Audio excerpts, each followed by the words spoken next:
In this video, we will explore payoff charts for options to help you understand how long and short positions work in the market. To start, we need to look at the two main roles in any option contract. When you are the buyer, we say you are long the option. This means you have the right to exercise the contract but no obligation to do so.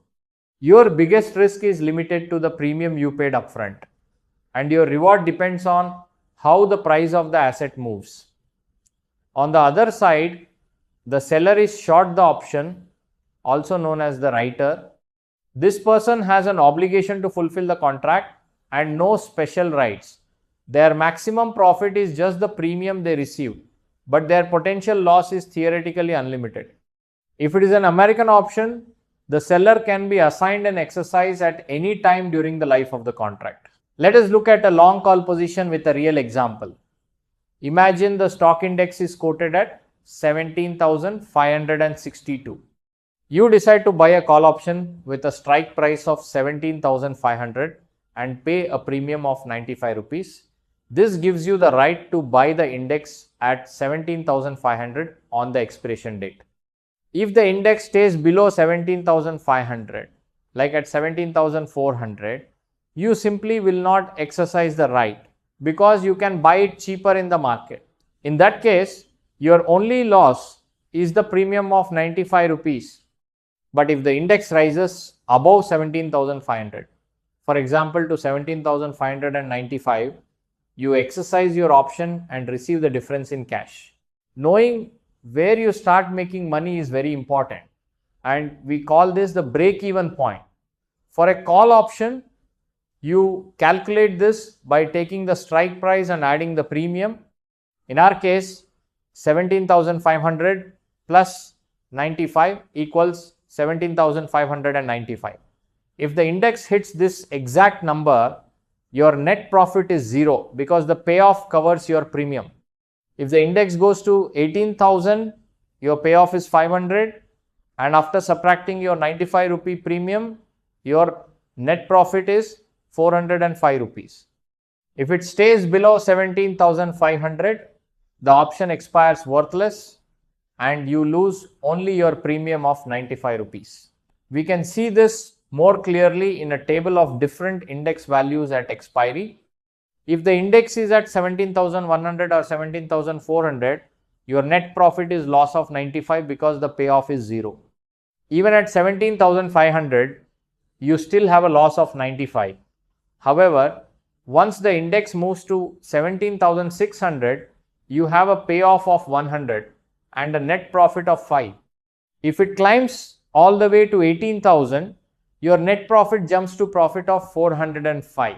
This shows us that your losses are capped at 95 rupees until the index rises above 17,500. Let us summarize the long call position. If we assume a lot size of 50, the contract value is 17,500 multiplied by 50, which equals 8,75,000 rupees. Your maximum loss is capped at the premium times the lot size, which is 95 times 50 or 4,750 rupees. On the flip side, your maximum profit is potentially unlimited as the index keeps rising. Since your maximum loss is already known and paid for upfront as premium, the exchange does not require you to pay any margin. Now, let us talk about the person on the other side of the trade, the short call. The seller is the inverse of the buyer. While the buyer wants the price to go up, the seller hopes it stays down. If the index is at 17,000, the long call loses 95 rupees, which means the short call makes a profit of 95. If the index rises to 17,700, the buyer makes a profit of 105. So the seller suffers a loss of 105. It is like looking in a mirror. The buyer's maximum loss is the seller's maximum gain, and the buyer's unlimited profit is the seller's unlimited risk. Looking at the short call table, we see how the numbers change for the seller. When the index is at 17,100 or 17,500, the seller keeps the premium and has a net profit of 95. But as the index starts rising, the situation changes.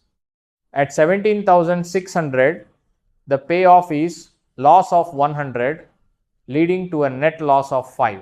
If the index hits 18,000, the payoff is loss of 500 and the net loss for the seller becomes loss of 405. As the index goes higher, the short call position goes deeper into losses. To wrap up the short call, remember that the maximum gain is limited to the 95 rupee premium received. The maximum loss is potentially unlimited because there is no ceiling on how high the index can go. The break-even point remains the same as the long call, which is the strike price plus the premium. Crucially, because the seller has an obligation and faces unlimited loss potential, they must pay a margin to the exchange to ensure the stability of the system. Next, let us shift our focus to a long put option. Buying a put means you have a bearish view and expect the market to fall. You get the right to sell the underlying asset at the strike price. Imagine you buy a put with a strike price of 17,500 and pay a premium of 150 rupees. If the index falls below 17,500, you can buy from the market at a lower price and sell it at your strike price for a profit.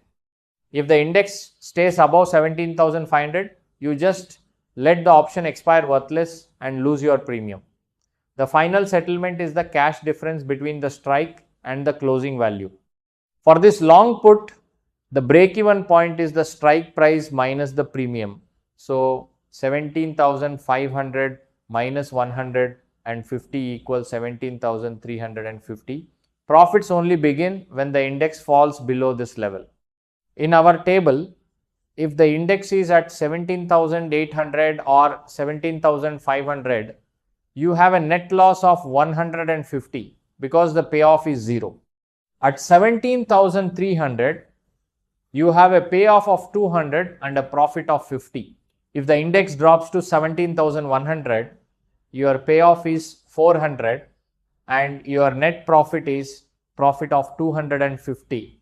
Let us analyze the risks for the put buyer. With a lot size of 50, the contract value is 8,75,000 rupees. Your maximum loss is the premium of 150 multiplied by 50, which is 7,500 rupees. The maximum profit occurs if the index falls all the way to 0.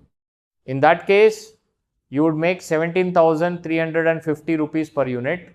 Just like with a call buyer, there is no margin requirement here because your risk is strictly limited to the premium you already paid. The short put is the seller or writer who is profitable when the index stays high. Looking at the table, if the index is at 17,800 or 17,500, the seller keeps the 150 rupee premium as net profit. However, if the index drops to 17,100, the payoff is loss of 400, resulting in a net loss of 250 for the seller. Losses for the short put begin as soon as the index drops below the break-even point of 17,350, and the maximum loss happens if the index falls all the way to 0. The risk profile for a short put seller is quite significant. Their maximum gain is fixed at the premium received, which is 7,500 rupees for a full lot. However, the losses can be huge as the index dips towards 0. Because the seller has an obligation to deliver the asset and poses a potential risk to the system, the exchange requires a margin payment for this position. Finally, let us compare all the positions we have learned. A long option, whether it is a call or a put, has limited risk because you only lose the premium paid while your return is potentially unlimited. A short option is the opposite. The risk is unlimited, especially on the downside, while the return is limited to the premium you received from the buyer. To put it simply, buyers pay a premium for rights and unlimited upside, while sellers collect that premium in exchange for taking on obligations and unlimited downside risk.